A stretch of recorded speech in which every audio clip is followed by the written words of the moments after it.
Heading into week 2 of the fantasy football season, you want to know which running backs should be in or out of your lineup.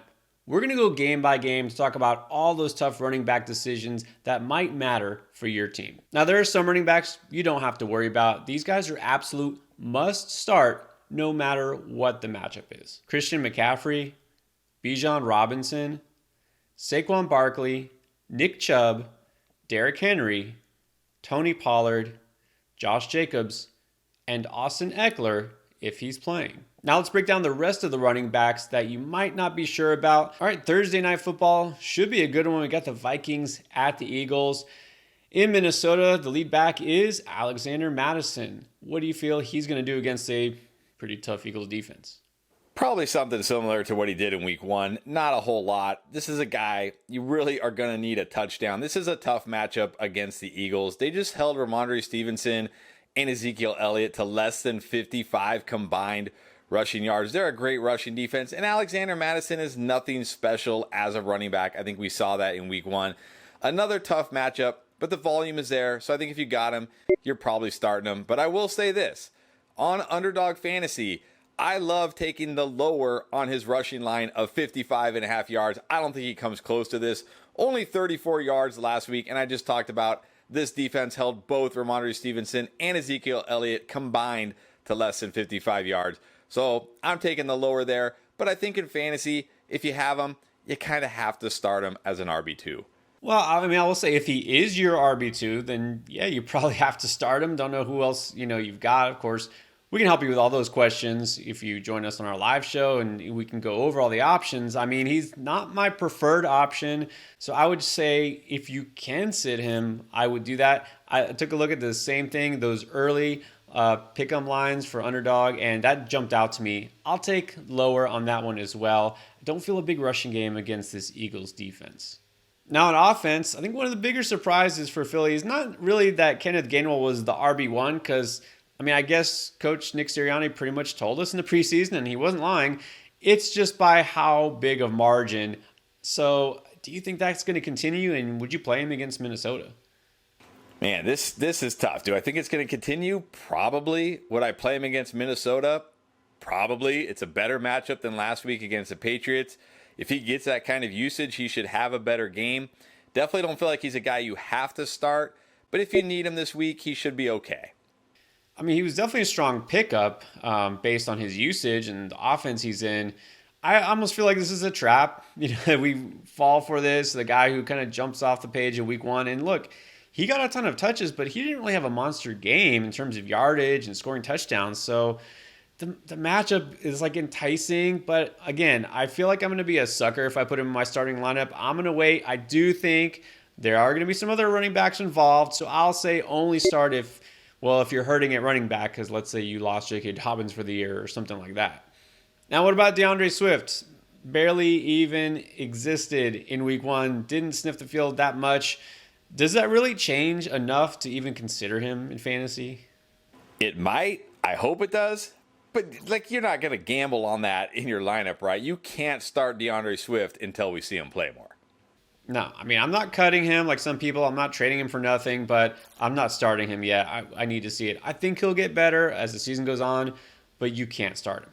Ravens taking on the Bengals. I already mentioned it. Dobbins out for the year. So brutal for them and for anybody who had him. So here we go. It's Justice Hill and Gus Edwards. That's what they got as of right now. So are you feeling either one? Let's start with Justice Hill, who actually scored 2 touchdowns last week. I mean, it's not the worst matchup here against the Bengals, but I don't really trust either of these guys to be the guy. I think it's going to be a split. We could even see some Melvin Gordon this week. I don't want to have to roll one of these guys out yet. Let me see how this backfield shakes up. I'm not starting Justice Hill this week. Yeah, I don't think you can. You stash him, see what happens. You know it's going to be a timeshare or some sort of a maybe 3-man committee. So you just can't. You know what I worry about is that the Bengals have a get-right game, right? And then this Ravens offense also lost 2 offensive linemen to injury in week 1. So you can't start Justice Hill. And, I mean, the same goes for Gus Edwards. He doesn't even catch passes. He's so touchdown dependent. You can't start him either, can you? No, definitely not starting Gus Edwards this week. Now, Joe Mixon, I guess not complete dust, but it wasn't great either. Nothing about the Bengals was great last week. How do you feel he can do against Baltimore? Probably not great. This is a tough run defense. Mixon didn't look good last week. I mean, he was the lone bright spot for the Bengals, but that's not saying much. I think he'll be okay. Like, if you need to start him, you can, but not a guy I want to start. I feel like he's going to be that all year long for me. Not a guy I wanted to draft, not a guy I really get excited about in any matchup. He'll have a really big game at some point, but I don't think it's this week. So you can start him as long as you don't expect a huge game. Seattle at Detroit, one coming off a huge win and one coming off a majorly disappointing loss. You got to wonder how this game's going to go, but let's talk about Kenneth Walker. How do you think it goes for him in Detroit? I think it'll go okay. I mean, it's not the best. Look, Detroit is not a, sieve run defense anymore like they used to be. And now I'm worried about this Seattle offense. Like, what if they fall behind again? Because that's a big problem for Kenneth Walker. He's not going to be out there, when they're throwing a lot, and he's not going to catch passes. But I think if you got Kenneth Walker, you kind of have to start him in most cases. He's a guy I'll never feel comfortable having on my bench because he could always rip off a big run, go for a score. So I think he's still a solid start because it's not a terrible matchup defensively. Zach Charbonnet, one of those rookie running backs, just wasn't involved very much in week one. Do you think that changes? No, not. I mean, maybe, but not risking it in my lineup. Let me see him start to eat into, Kenneth Walker's touches first. Yeah, I think as long as Walker's out there, it's going to be a little while until he's fantasy relevant, so you cannot start him. All right, then Detroit. Here's the million-dollar question. What are we going to get from Jahmyr Gibbs? I think we get a better game than we saw last week. I think he gets involved more. I think he does more. And look, this is a guy we saw. He doesn't need a ton of touches. He's an explosive runner. He'll catch some passes. I can't put him in that, like, you have to start him category yet. But, I mean, if we're looking at guys like that we've talked about so far, like Madison or Mixon, I'm definitely starting him over those guys. So I think he's a decent start this week. He is one of those players that even if, his touches aren't nearly where we want him, especially if you drafted him pretty high, he can still do a lot with those touches. I mean, you saw the potential, you saw the talent, it's there. I do think he'll get more involved. Not a lot more involved, but more involved. This is a pretty good spot to start him. So, yeah, I'm rolling with Gibbs. And then Montgomery, it stands to reason if Gibbs gets more involved, he gets less involved, but still startable. Yeah, I think he's still startable. I mean, Gibbs will get more involved, but Monty will still be the main guy here for the time being, and a solid RB2 type of start. Gonna agree. Always has touchdown upside. Lions are at home, tend to do better at home. So I think he's still a solid RB2. Game of the week, this will not be. But the Colts and the Texans have to play each other. And in the backfield, I guess it's still Deion Jackson starting for the Colts. What do you expect? Nothing. Hard pass on Deion Jackson. Yeah, he averaged about a yard per carry, fumbled twice, looked terrible. He probably can be dropped, but if you still have him, then you cannot play him. Now, there's a good chance that Zach Moss does return and takes over that starting job. So if he's out there, does he interest you? Not really. I mean, I said this last week with Deion Jackson. Let me see it first. Let me see it first with Zach Moss. I'm not starting him. Well, I will say, if you need a deep sleeper, and I'm talking more, like a really deep league or a DFS tournament or something like that. But hey, Texans have a terrible run defense. Moss was good last year. If he gets the job, but you'd still have to be kind of desperate or really, really in the mode to gamble to start Zach Moss. And then the Texans have Dameon Pierce. Not great last week, but this week he gets the Colts. You think he can do something? Yeah, he should be much better this week. Etienne looked good last week against this defense. Not a defense that scares me. And the game script should be a lot better for him. That should be a much closer game. Dameon Pierce, a very solid start this week. Yeah, if he doesn't come through this week, then I'll start to worry. I'm not too worried about how he did against Baltimore in Stroud's first start. So I think he's rock solid right now. Bears taking on the Bucs in Tampa. Let's start with Khalil Herbert. Still, I think technically the RB1 there in Chicago. Can he do something in this matchup? I mean, he could barely do anything last week. Now the Bucs, a tough run defense. Donta Foreman involved. No, not starting Khalil Herbert this week. I don't think you can because this backfield has evolved into a three-man committee, like you said, much earlier than we anticipated. The rookie was already involved a lot. Foreman, even though he's been banged up, was still out there. So Herbert, he would be a desperate start. So I'm sitting him if possible. Now that rookie Rashawn Johnson showed some things. He caught a lot of passes, and he was on the field even more than Herbert. Does that make him a decent start? Not for me, because when you look at it, he didn't come onto the field until they were getting blown out. He did not play when the game was competitive at all. And I don't think the Bucs are going to blow out the Bears. I just don't see it. So I think this week he doesn't get a lot of usage. If people start him, I think they're going to be disappointed. I'm sitting him. Yeah, I mentioned Johnson on Beat the Breakout before week one, a guy to stash. I really like his long-term potential, but like you said, as a pass-catching back, primarily, I think his value lies more in a different type of matchup than this one, which, look, it just might be a really low-scoring, ugly game. So don't start him this week. What about Rachaad White? A little disappointing last week. Still another good matchup here with the Bears. You trust him again? Trust is a strong word. This is another good matchup, though. I just wish we saw him more involved in the passing game. That's what really, worries me here. He's never going to be highly efficient behind this line as a runner. Right now, I got to treat him as a guy like if you need him, you don't have better options, which you might not right now, you can start him, but not a guy you have to start. Well, maybe I got too much trust in him. I'm going to say I feel like the volume is there for him.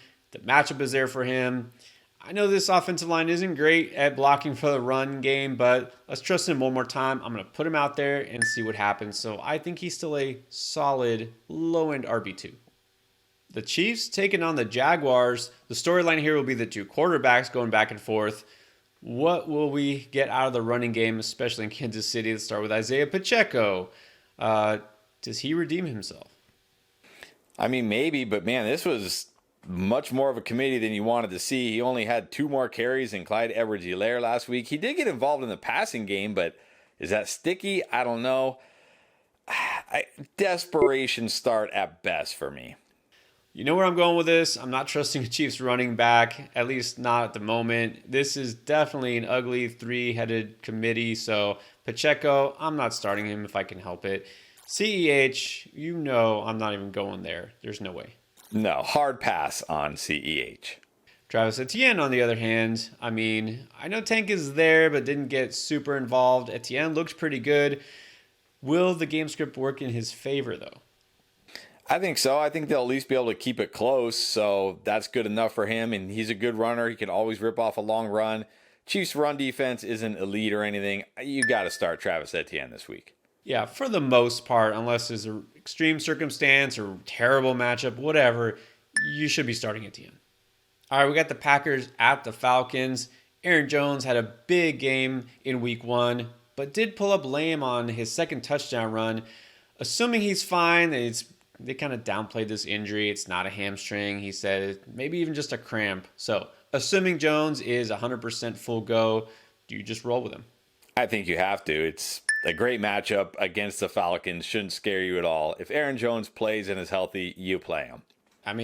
Guy's getting older, the running back position, but he doesn't look any slower. Got that big playability. I think you have to keep going with him. A.J. Dillon did not look very good last week, and he did get some extended run. What do you make of him at this point?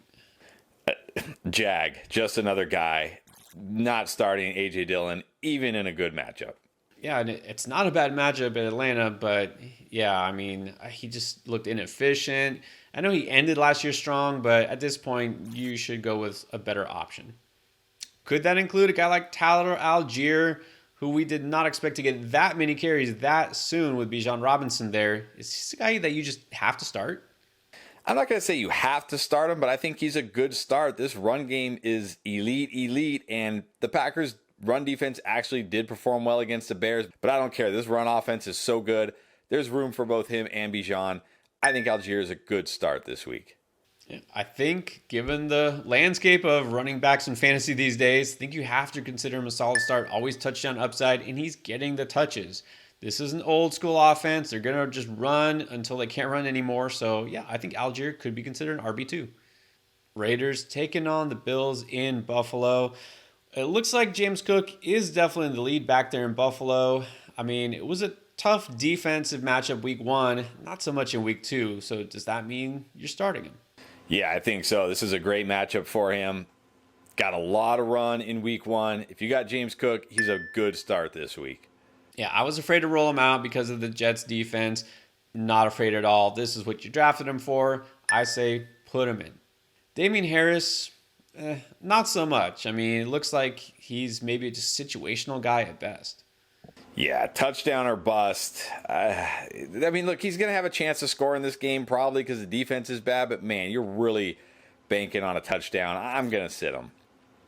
Yeah, I agree. That's kind of what he is. Never a big pass-catching guy, touchdown or bust. This offense doesn't love to just, pound the ground. So you got to sit Harris. 49ers taking on the Rams. Should be another interesting matchup. Now, in LA, we got Cam Akers, who apparently is not the only guy in town there anymore. There's no way around it. He was horrible in week 1. Does he redeem himself? Probably not. Against this 49ers defense, after what we saw in week 1, I can't start Cam Akers this week. I really hope he does better. Maybe he will, but yeah, you cannot chance it. It's not against this defense. Not after the way he looked. You just can't do it. Now, Kyren Williams not only was involved, but he also scored twice. And you know what? He's a good pass-catching back. Does he interest you more than Akers? I mean, he interests me more than Akers, but not enough to start him again in this matchup. Maybe he'll catch some passes, but man, hard to see a path for a big game here. I'm going to sit both these players. Yeah, it's easy to get roped in by the touchdowns. That's definitely not something you can rely on week to week. Go with your gut and say don't start these running backs against 49ers. Giants taking on the Cardinals. I think Saquon still is a must start, as bad as the Giants looked. Now, what about James Conner? That offense, it was bad, but it wasn't as bad as it could have been. Is Conner still a solid start for you? I don't think I'm going to call Conner a solid start until Kyler Murray comes back. Because we saw last week, 14 carries, 5 catches, that's great, but no chance to really score a touchdown. Not going to rip off a lot of yards. I think right now he's kind of like a start him if you need him, low-end RB2. Yeah, I'm going to agree. Not a have to, but it's still solid. I like the fact that he is getting so many touches. He caught several passes. Might not score a lot of touchdowns, but if they do score a touchdown, there's a good chance it's him. And this matchup is better than it was last week when they were on the road at Washington. So I think he could be a decent play. All right, now Jets going to Dallas, take on the Cowboys. This sounds like it's going to be all about the defense, and it might be. But man, this Jets running game looked a little different than we expected. Let's start with Breece Hall. I will just say this. Look, I don't know how he's going to look the rest of the season, but he did still have some burst on Monday night. Yeah, he did, and he can always hit those home runs. This is a tough matchup against this Cowboys defense. Look, you drafted Breece Hall. He hit some big runs. I think if you have Breece Hall, I'm not going to say he's a must start, but I think he's startable. I guess so. I'll admit I was not drafting Breece Hall anywhere, was not starting him, not telling anyone to start him in week 1, and went over 100 yards on the ground. Man, it's the Cowboys defense. I still can't trust that he's going to rip off a big play. But I guess, look, if you drafted him, you got him for a reason. You might as well play him. And then there's Dalvin Cook.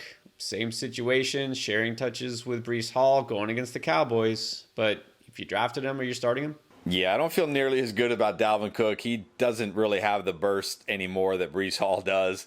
He's still a fine runner, but just lacks that next gear these days. And against this Cowboys defense, I think the sledding is going to be tough for him. So I'm going to sit Dalvin Cook.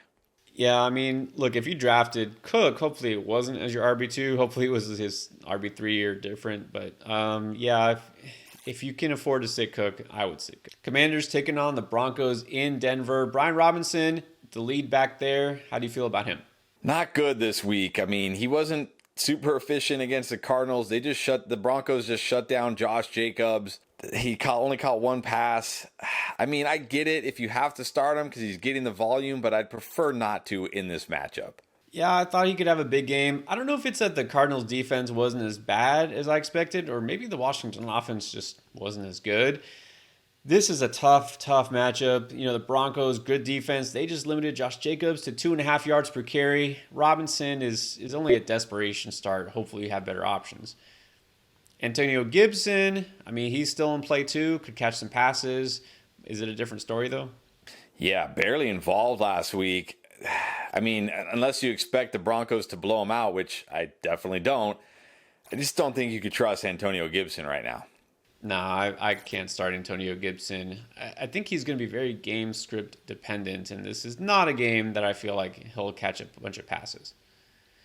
And then Denver, Javonte Williams, lead back, looks good. These guys, you know, coming off serious injuries. So far, so good for them for the most part. What do you feel about Javonte against Washington? Yeah, not good. He did not look good. Unlike Breece Hall that ripped off those long runs, Javonte looked tentative. He didn't look very fast. He looked like a guy coming off a serious knee injury. He got the touches, but the results were not there. And now it's the Commanders, a tough defense. I'm not starting Javonte yet. No, I'd rather not start Javonte. This is a pretty good Washington defense, so if you can afford to, keep him on the bench. Samaje Perine did get some run in the second half, did catch some passes. Does he have any more juice maybe than a guy like Javonte? I mean, he definitely looked like he had more juice, but he's not getting the touches. Like Javonte got the majority of the touches, so this isn't a good enough matchup where you can expect a lot on a little, so I'm going to sit Perine as well. Yeah, not enough volume to really be interesting, not a good enough offense to really have that scoring upside, and not a great matchup, so all signs point to no for Perine. All right, the Dolphins are going to Foxborough, take on the Patriots.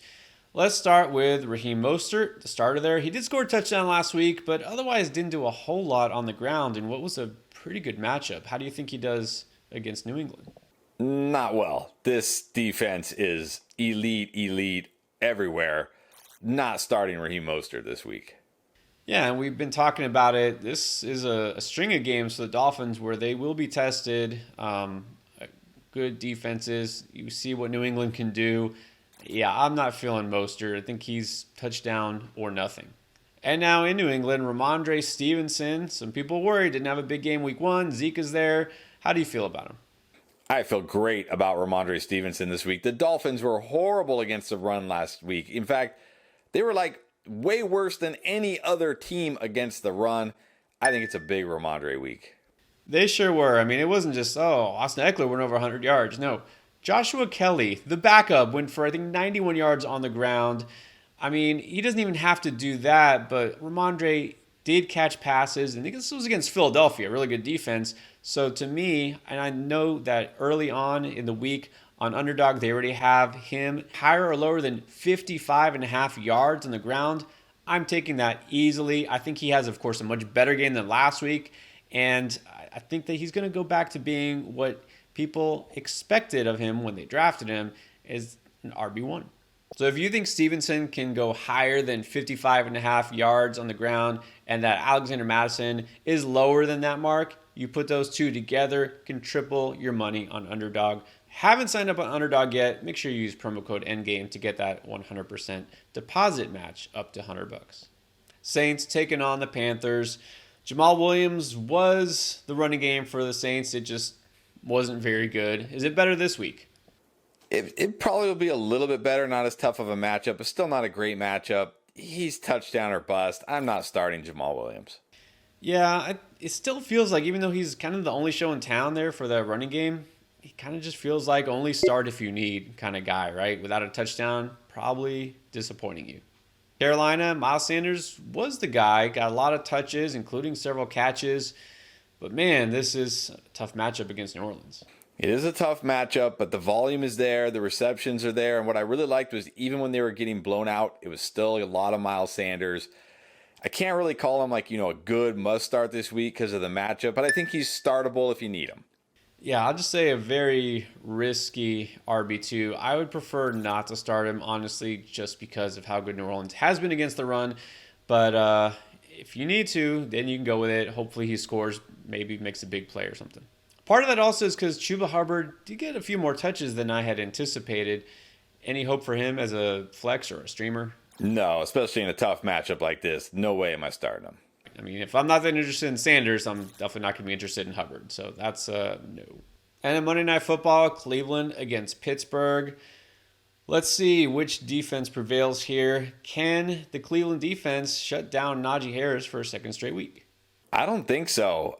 This is not a good run defense. Like I said, that Bengals, the lone bright spot was Joe Mixon last week. So I think Najee Harris has a nice bounce back game this week. Not a guy like a must start, but I think he'll be a solid start this week. Yeah, well, I'm glad I'm not the only one who feels that way. I agree. I like this Steelers offense is going to have to get back to basics. They're going to involve Najee. He barely got to touch the ball last week. It's not like he was bad. He just didn't get to do anything because they were getting blown out. So I think they involve him not only as a runner, but as a receiver. So I feel a pretty good game for him. I think he's a really good start. And a lot of talk about Jaylen Warren splitting touches with Najee. It's hard to really even say because of the way that game went last week, but do you feel Warren has some starting value? I mean, only if you're really, really desperate. He did catch a decent number of passes, but I don't know if this is a game where the Steelers are going to be getting blown out like they were last week. So, desperation flex at best. Yeah, I'm not ready to go there. I'm feeling good about Najee. Warren will be involved, but is he really going to have the upside that you want for fantasy and a running back? I'm saying no.